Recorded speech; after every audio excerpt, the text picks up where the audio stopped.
fucking nowhere, Pennsylvania. Let's hear it. We are here for another live Run Your Mouth podcast. It's cool as hell that people are hanging out for these. And we'll start with what might have been the funnest news story this past week. How many of you guys watched Biden when he went out there and he repeated himself, pulled an absolute Ron Burgundy and just read the teleprompter twice? All right. So now, obviously, people are giving Biden a lot of shit because they're like, hey man, you're the president. But I feel like people are focused on the wrong part of this, which is I feel like we're watching someone who's about to get into the Dementia Hall of Fame. You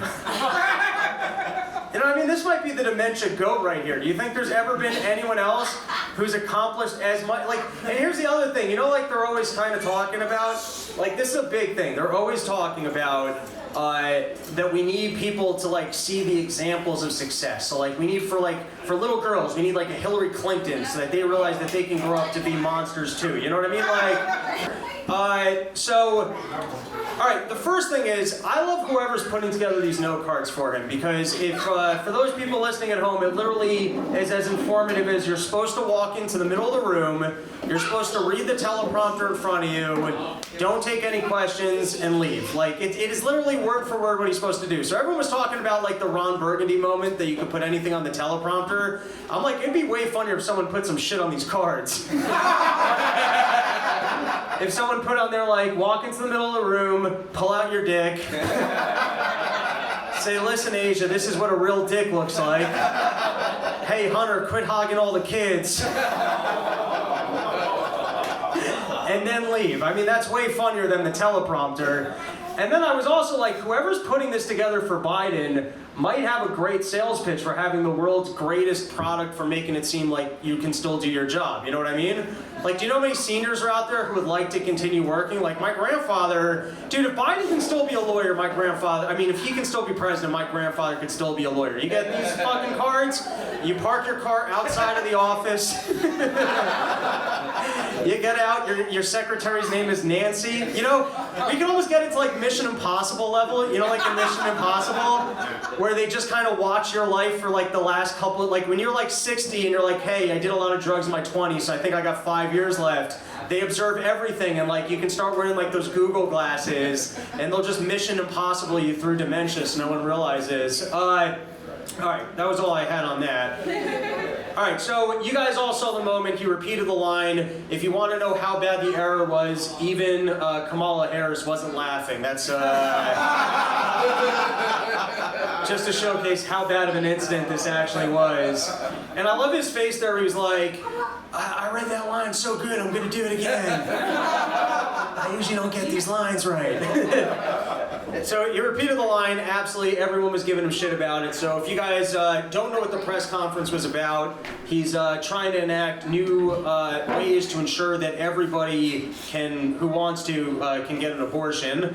I'd also love to see that ad campaign. Maybe we could bring back the gotta make the donuts guy, but it's gotta kill the babies. So anyways, he was out there and he thought the reform doesn't mean anything. It's basically mailing people. I don't know who he's ensuring access to that the Supreme Court just denied access to. But I do want to read one quote. Actually, before we read the quote, I'd like to point something out. So the people on Biden's team actually tried to cover up for him, and they changed the transcript. They actually went to the White House website and changed the transcript of what was on the board instead of when he said repeat that, they tried to change it to let me repeat that. So like as if that was supposed to be something that he was supposed to read. They then played it in slow motion to showcase the fact that he didn't say that, right? Even the kid's upset, I agree. So he clearly flubbed the line, and then the White House was trying to get his back on that. Now, at what point in time, if we find out that he really fully had dementia, are the other people in the White House kind of responsible for that? Because, like, I don't know if you've experienced it with your grandfather. Like, my grandfather was a very well-to-do Connecticut lawyer, and dementia hits fast. 1 year, he's working full-time. The next year, he's shitting in a bag. That's just reality. I mean, you can laugh at that. I'm just saying that's what happens. That's the way it goes. And it's some people have to take the keys. Like, that's what happens. My grandmother gave me two choices. She's like, you're taking your grandfather's car. I was like, I don't want it. Like, he's still like likes having it. And she goes, you can either take this car or I can go sell it and then you don't have a car. I was like, all right, I'll take the car. My grandfather, a whole year of life where he was mad at me because he thought he needed to get to work. And then I'd borrowed and not returned his car. There was a whole year of life, but that's what dementia, that's what happens when you get there. And it's like, that was the by the way, car. yeah, I don't know, by the way, here's the real moment when you know that someone has dementia. Like if you ever experience this with like an older person that you love, you're not sure, it's the day that you see their balls. That's when it happens. In my family, we actually call it being Uncle Phil. That's what we refer to it as. Because when I was like 6 years old, we used to visit my grand uncle Phil at like the nursing home, and then one time I went in there and I had to walk out and be like, Dad, I think you gotta, and then my dad's like, oh, his balls are out. And since then, it's the family tradition. That's what you do when you get dementia. You show your balls to your loved ones. That's what you do. Because prior to that, you can't do it, but at some point you get to that stage where you can. So I'm sure the way that we found out when Trump left the White House, we're gonna hear this type of shit about Biden, of him like just walking into the kitchen and peeing in the soup or like some other fucking shit, you know what I mean? The point I'm trying to make is that whatever other people have been covering for him, bear responsibility on everything that's going wrong in the country, because they're literally covering for a guy who seems to be mentally incompetent, and not just mentally incompetent where like, I guess other people are making good decisions. I mean, the shit that's going on in Russia is pretty scary, we're gonna get to that. But on the note of all the people that are getting his back, and so I believe bear some responsibility, we did just have Boris Johnson step down. Now, what's fascinating about Boris Johnson stepping down is, firstly, he wasn't going to do it until suddenly everyone in his staff was resigning. But first is a weasel move that he pulled, which is unbelievable, is that he goes, I'm going to step down as the leader of the party, but I'm going to stay on as the head of parliament. Which, like, no one cares if you're the leader of the party, like, you know what I mean? That's fucking meaningless. If there was the everybody hates us party, and you were the leader of it, no one would care because they're not in power. It's not the fact that you're, so I don't know how long he's gonna last before they actually make him step down. What's fascinating about him stepping down though, is that it seems to me like this is over the scandal that they had in regards to partying during COVID. Did you guys follow that news story? Yeah. Do you guys know how he got caught for it? Because it's pretty interesting how he actually got caught. No? No. So you guys have to go find this video on YouTube. It's worth seeing. His press secretary, like the equivalent of Biden's press secretary, was standing in the room. I think she might have had, I don't remember if she was drinking, but she was fielding fake questions from like her other staff. And they were fielding fake questions about the parties that they were having, and she was laughing about the fact that during COVID lockdowns they were throwing parties. That's what happened, and then someone actually got that footage and put it out. It really showcases the fact that these people are, I would best describe what is the... Turn the lights on. What was that? I can turn the lights on if you want it brighter. I mean, I'm fine with the setup. We can leave it as is. That's my backup anyway, so it's all good. It's all good. All right, it's fine. So I'm telling you, if you really want to see the way that the elite treat us, what they're actually doing, the way that they really think, that video showcases everything, because it showcased they did not care about COVID in their personal lives. It was something that they sold us on, and we can all figure out what their agenda was there. But you can watch that video, and it shows it. Like, it's undeniable once you see that. So after that came out, then they start going, we're doing an investigation. He gets through the investigation, he gets through some vote, and then people start resigning. What I find most promising and interesting about that is that it's when the wheels turn on these stories and how fast they turn. So like if you look back at a couple years ago when the opioid crisis was going on, those companies weren't responsible for it. Now all of a sudden there's lawsuits left and right. Even Johnson & Johnson got hit with a big one. So we're going to get to it later, but I do think the COVID story is starting to turn a little bit, and this is one of the first people that got taken down. And I don't see what else he lost confidence because of. So it does seem to me to be COVID related. All right, this was when his staff was covering for him, and now the entire thing was in regards to abortion, and I just want to point out that this was a poll. 5% of Americans think abortion is their biggest concern right now. They don't care. So for all this thing that this is like everyone's losing their fucking mind about it, guess what? At the end of the day, if you want an abortion, government's going to fund it, and as we go into a recessionary environment, people are going to be like, oh, the government's paying for you to go to another state. Can you bring back some food for me? Like... I'm just telling you, that's why people don't care. Like, the Democrats are going to continue to pretend like these social issues are important, and as the economy, in my projection, gets worse over the next year, people do not care about these things. So this was Biden's quote about it. What we're witnessing wasn't a constitutional judgment. It was an exercise in raw political power. Biden told reporters at the White House, "We cannot allow an out-of-control Supreme Court working in conjunction with extremist elements of the Republican Party to take away freedoms in our personal autonomy." I'd like to point out, how's this different than January 6th? How's it, like, in other words, if you're looking at a constitutional decision and you're saying that this is a rogue court that worked against the will of the American people, like, for all the tyrannical talk that we heard about Donald Trump staying in office, how's it any worse to look at the Supreme Court, get a decision that you don't agree with, and then refer to it as a out-of-control Supreme Court working in conjunction with extremist elements of the Republican Party?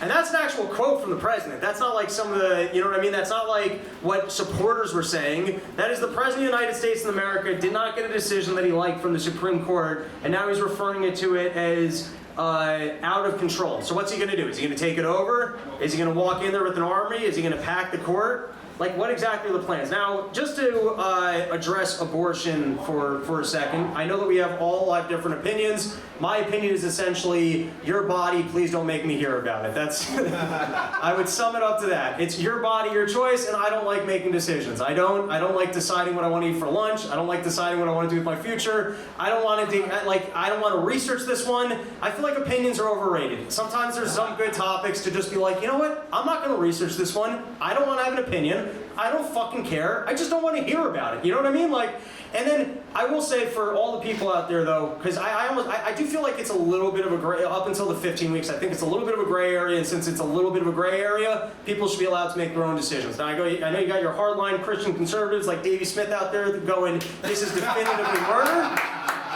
and I respect saying that it's definitively murder, but I also feel like God gave us a pretty clear list of what's murder, and he can see the future, so he could have just put on there, you know what I mean? And even the things in your stomach. Like, I just feel like if it was 100% absolutely murder, if you believe in God and his infinite wisdom, and he saw what was going to happen, he could have clarified it. You know what I mean? Simple as, Chris. It's not that hard. I made that amendment in a Photoshop in a couple seconds. It really didn't take that much work to do. Come on, God. Exactly. Come on, God. Get it together. All right, so talking about the Ten Commandments, there was the Georgia monument, seen by some as satanic, was damaged from a pre-dawn explosion. I forgot, what was the name of the monuments? Georgia Guidestones. Georgia Guidestones. Yeah. Now, what I love about the Georgia Guidestones, and we'll get into what was actually on them, but I like the idea of like competing monuments, that if there was like a nuclear bomb and like some civilization survived 1,000 years ago, they found this and this became their Bible. You know what I mean?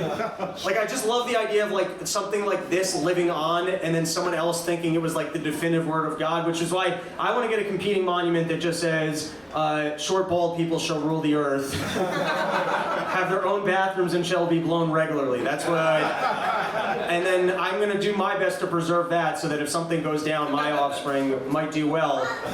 Now, I did take a minute and I looked into a little bit of what's in the Guidestones. They don't know who funded it, but it looks like Bill Gates. That's what it looks like.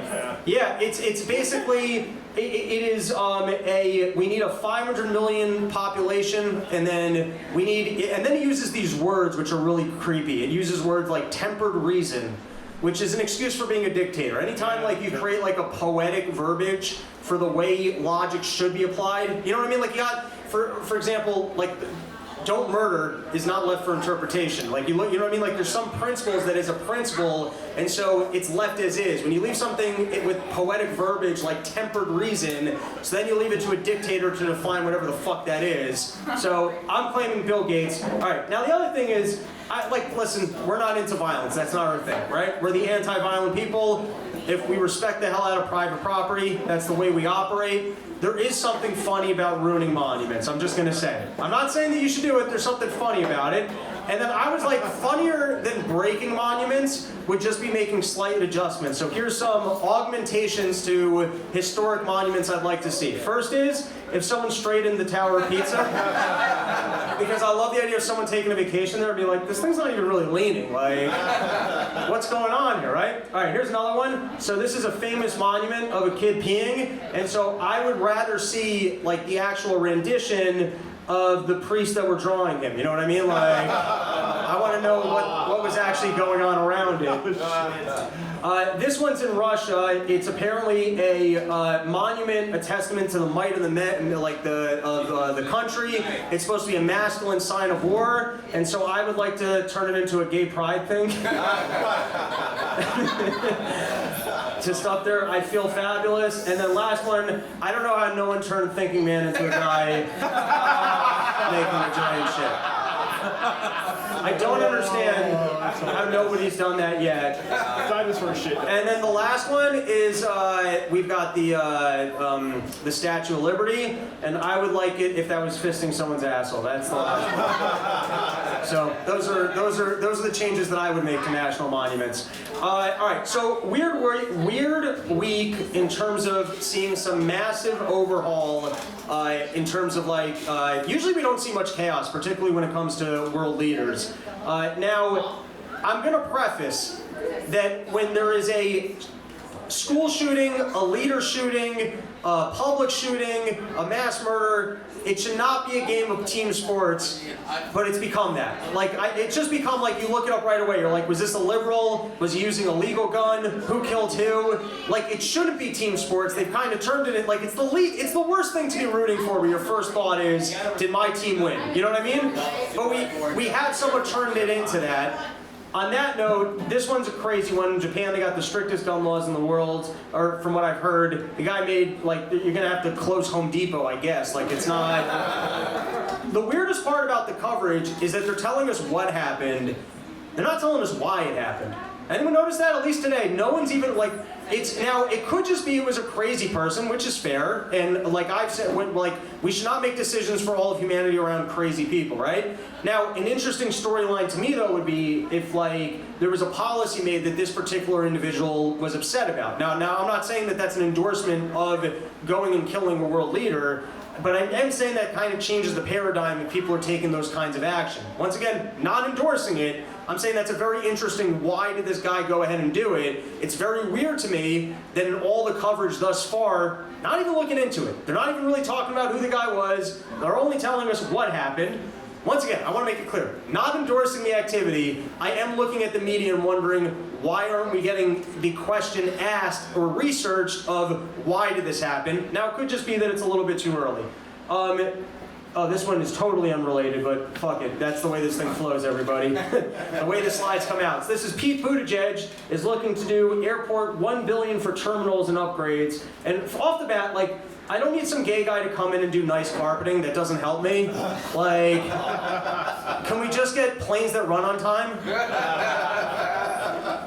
Is my projector smoking, or is this room just that dusty? That's me. Oh, that's you. No, all good. I got nervous. I was about to... No, you can smoke away. I thought maybe my thing was going to murder everybody, so... I'm not smoking. I think that they're claiming the airlines, everyone likes to blame everyone else for what's going on with the flights, but the airlines like to claim that it's the air traffic control. Now I think that we're somewhat in an environment of peak socialism where government will make bad policies that have horrible unintended consequences. They got to cover their own ass. So I think mainly what we're seeing with flights is probably a lot of pilots that left, but they're claiming that it's air traffic control. Now, how much of that $1 billion do you think is going to go to Pete Buttigieg's nice tiling, as opposed to things that will just get fucking flights to run? All right, so now back to the political upheaval and things getting a little bit interesting. Dutch farmers! Once again, not an endorsement of violence. Just Dutch farmers. We are. Okay, now I had about an 8-hour drive up here, so I wasn't able to fully research this, but I'm going to give you guys the short scoop of what I understand. There's a weird movement that seems to be anti-people in the name of the environment, and particularly anti-food. Now, a lot of meat comes from these areas, and they're trying to get rid of nitrogen, which apparently, when in I guess meat and farm production, you can yields are 60% greater if you have them. And they're not just trying to reduce the usage of nitrogen; they're also telling particular farmers, listen, we're over capacity for the amount of farmland that we're going to have here, so you're going to have to close your farm. Now, what I understand of global warming, if you look at the way India and China are operating, is any of what they're going to do that will limit the food, and apparently massive amounts of beef for the world come out of these areas, is that actually going to have an impact? And firstly, to give you a short answer on global warming, don't care about it. You know why I don't care about it? Because government trying to solve it is way scarier. Now, I can't get into the nuance of to what extent maybe we're contributing to climate change. I don't think it's catastrophic, and I think anything government does to try and limit it is going to get in the way of economic growth, and economic growth is the solution to anything that we're doing that might harm the planet. We'll figure out fucking solutions. Government stepping in, enacting policies that will limit economic growth will lead to death. I look at what's going on here, and this looks to me like it's it starts getting fucking fishy. We're like, who's trying to make the world run out of food? Who's looking at what's going on in the world and saying that where most of our beef comes from, if we can limit that, that's going to be the primary thing we do to solve global warming. Now, I'm saying if you were concerned with global warming, there might be more effective ways to deal with it, but if you were going to write a list of the 100 things you're going to do to solve it, it sounds to me like in a current environment where we got the UN talking about how we're going to be limited on food next year, and that poor nations won't have food, wouldn't this be the last on your fucking list? So, that's your God still. So that's my quick snapshot of what's going on there. Like I said, it's like once you have that lens of just like the way they're dealing with global warming, you kind of don't need to know the particulars to see just the stupidity of it. But then there's also just something so anti-human of telling people they just can't have their businesses. Like that's, you know what I mean? For the government to step in, especially for something like as old school as farming. Like you're still a fucking farmer. You have your farm. Like you know what I mean? Like that feels like a 1920s depression movie where the government's telling you that you can't work your farm. Now this one was wild. This one was just today, but Sri Lanka, they took over the Prime Minister's house. They didn't just, the guy stepped down. I don't know if you guys saw the pictures, but it was like really massive fucking people took to the streets, took over the guy's house, and he stepped down.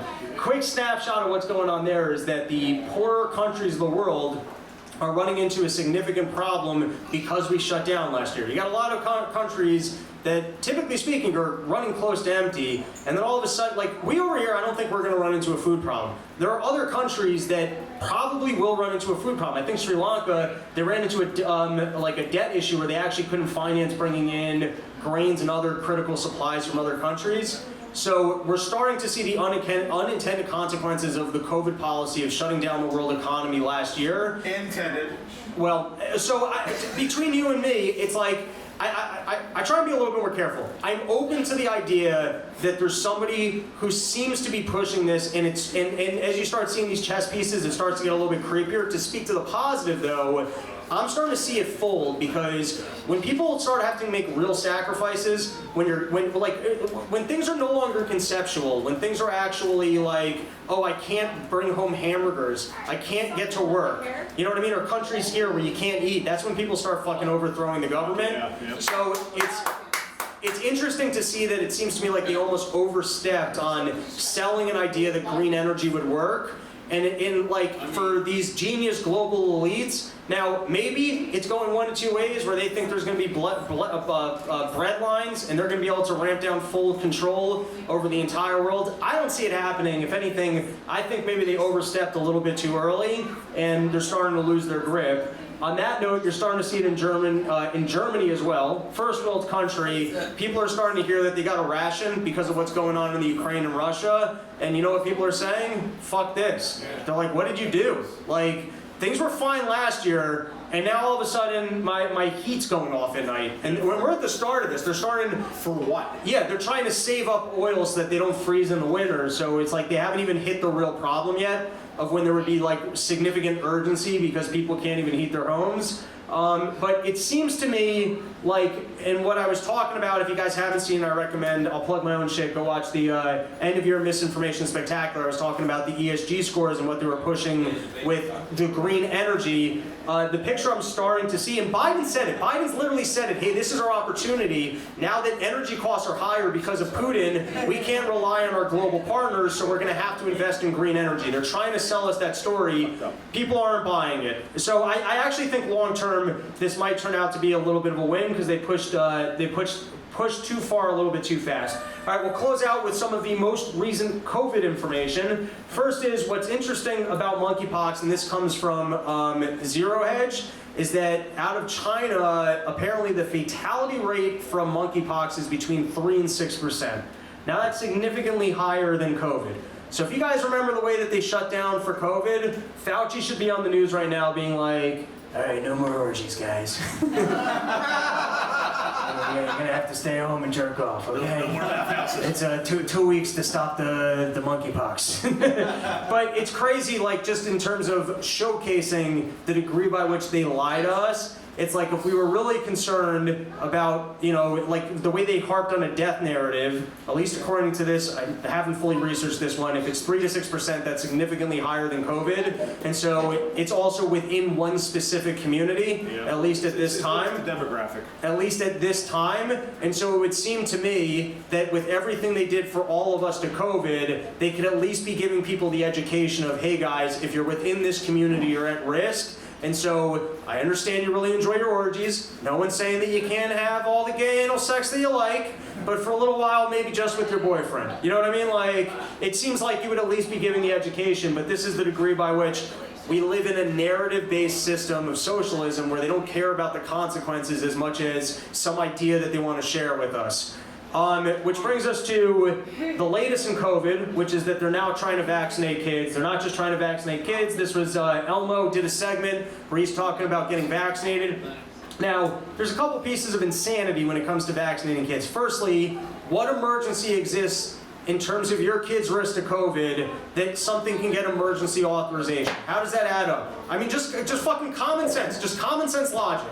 What emergency exists that a product would need emergency authorization when it comes to kids? But then it gets a little bit shadier, and what's wild to me, and this is what I was talking about, cracks in the COVID narrative, this was in the Wall Street Journal. I've been a long time Wall Street Journal article, like I read the Journal, I don't know, every day for the last probably 4 or 5 years. I miss a couple days here and there, the opinion section I'm big on. They were not great on COVID. I'm telling you, I was surprised that the Journal, which is usually kind of gives you shit kind of straight, I'll tell you, sometimes they learn a little conservative. Sometimes they got shit on drug wars, policing, wars in general that I don't agree with, but like typically speaking, I find that they're pretty good.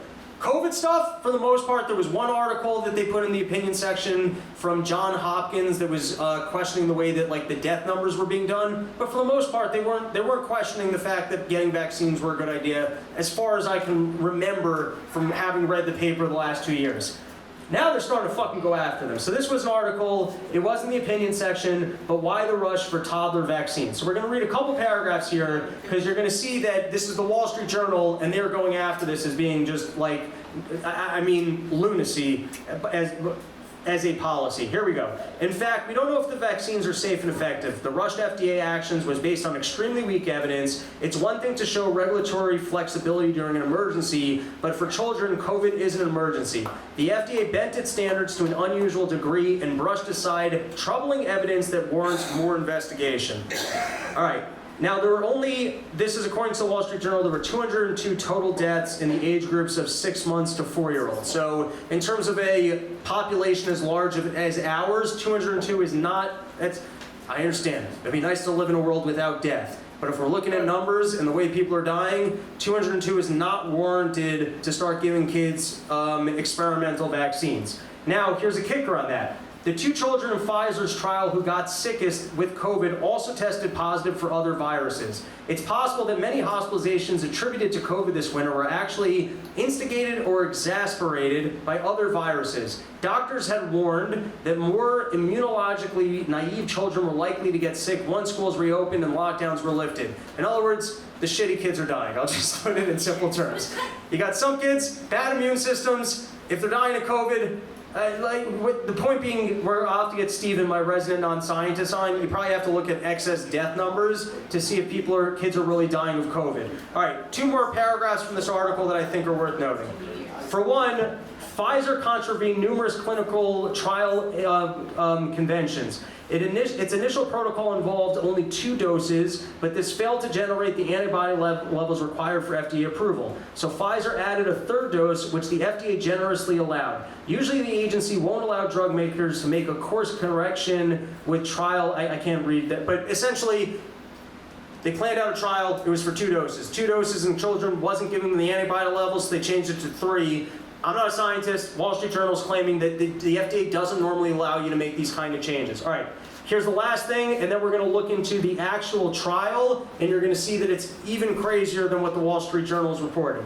More troubling, I'm going to stand up so I can come around, just so I can see it. Woo, don't trip. All right, more troubling, vaccinated toddlers in Pfizer's trial were more likely to get severely ill with COVID than those who received a placebo. Pfizer claimed most severe cases weren't officially clinically significant, whatever that means, but this was all the more reason that the FDA should have required a longer follow-up before authorizing the vaccine. I'll state it differently, which is something I've been saying for a while. If you're going to look to the FDA and say, what proof do you have? Did we just kill the mic? Right. What proof do we have that kids are at high risk and that this is helping? Based on what we just read, even if you don't understand the particulars of the trickery they did to get it passed, it's like, what evidence are you working with to say that this has utility? Right? And if you're supposed to be a government agency and not just an arm of Pfizer, why is it that you're selling me on this? All right, last paragraph from this. Also worrisome, most kids who developed multiple infections during the trial were vaccinated. This warranted more investigation since experimental vaccines for other diseases sometimes increase susceptibility in infection. In other words, there was a higher reinfection rate in the kids that were vaccinated to the kids that got natural immunity. Now, this is from Alex Berenson. If you guys don't read his Substack, we explored the controversy that he recently went through on part of the problem. He's still the best when it comes to COVID stuff. I'm going to give you guys the short here. It's the best I understand of it. But essentially, since they did a 3-vaccination round in order for kids to be considered fully vaccinated, so what do you think happens if a kid got sick after the first or second dose? They weren't considered part of the trial. They weren't considered part of the trial. So Alex Berenson pointed out, like, even, let's say you had like a suicide medication, and you only start, like, in the first 2 weeks, it made you more suicidal, and then after 14 days, it started to click in. And now let's say 99% of people in those first 14 days killed themselves, but then 100% after the 14 days didn't kill, like, never killed themselves. So based on the way the Pfizer looks at this information, you would go, my drug's 100% effective, because they only counted after 14 days. So now they advanced the trickery with 2 rounds, because now it's not just that you're not fully vaccinated after the first round, you're not even fully vaccinated after the second round. I don't remember the exact number, but I think like when it all came like down to it, like the final group was like 14, it was like a very small group of people that even made it to round 3. So once again, the evidence being like, firstly, why are they pulling this kind of trickery? You know what I mean? Like why, like I don't even understand why. And secondly, what emergency exists and what evidence do you have that this has any utility? I would encourage you, even though I failed with my own family, that you should at least like prod at people a little bit with the, like, I didn't care for adults, you're making your own decision, but people with fucking kids, it's like, what are you doing? Like, I don't understand. What was that? Hard 2. Hard 2? 2 minutes? 2 minutes, yeah. Oh, okay, cool. We're getting to the end. Then I can wrap this up. So this was the other article where essentially they criticized that the Great Barrington Declaration, which was attacked by the Biden administration, saying that lives were saved in the lockdowns. All of that has turned out to be not true, and yet no one seems to be all that upset at government for it. There was one other thing that I wanted to mention on these. Oh, yeah. All right, here's the bombshell. Here's the bombshell, everybody. You guys ready for a bombshell? Yeah! All right, we're closing out with the bombshell here. So I don't know if you guys have seen the CEO of Pfizer. He's the head vampire. He's a guttural speaking, carpet salesman Jew. This line is the most incredible thing. I swear, this is the biggest bombshell of all the COVID coverage. Here we go, I'm overselling it. Yet Pfizer honcho Albert Brewer writes in his new book, Moonshot, that federal public health officials feared disclosing this warning efficacy would breed more vaccine hesitancy. I gotta read this from the top, I'm sorry. 4 months after the second dose, vaccine efficacy had declined to 84%, making breakthrough infections more likely and imperiling the Biden administration's goals. Firstly, that number's a lie because that's still the relative risk reduction, not the absolute risk reduction. But anyways, we're down to 84%. Yet Pfizer honcho Albert Brewer writes in his new book, Moonshot, that federal public health officials feared disclosing this warning efficacy would breed more vaccine hesitancy. The Biden administration kept it under wraps until July, when breakthrough infections in Provincetown, Mass. Made it impossible to deny. You know what this tells me? Firstly, this is the head of fucking Pfizer who's admitting that the government lied to us to cover their own ass because they didn't want vaccine hesitancy. this is like, I mean, he's literally admitting government was more than happy to lie to you to push their narrative. If they had science, remember, listen to the science, if they had science counter to what they were looking for, they were not sharing that information with us. They do the same fucking thing with global warming, where it's like if they have evidence, well, they don't want people questioning the fact that, you know, climate's going through puberty. It's not even global warming anymore. It's changing on us, right? So to me, this is a bombshell because it's firstly, it's the fucking Pfizer CEO that the government's been lying for the entire time, for some reason letting you know, like as if he was listening to the government, that the government wanted the product so bad that he was like, hey, we gotta go out there and tell the truth, and Biden administration's like, no, we gotta lie to everybody. Point I'm trying to make here, if you know anyone with kids, I don't understand why anyone would be taking this vaccine for their kids. I mean, people should talk to their doctor, make their own decisions. I don't get it. I'm also starting to see the narrative turn, and this to me is a bombshell that the fucking CEO of Pfizer will tell you that the administration was lying to us. All right, that's it. Thanks, guys. All right, everybody, Robbie the Fire. Woohoo! All right, everybody. Want to thank everybody for coming out to the first inaugural Whiskey Rebellion Festival. So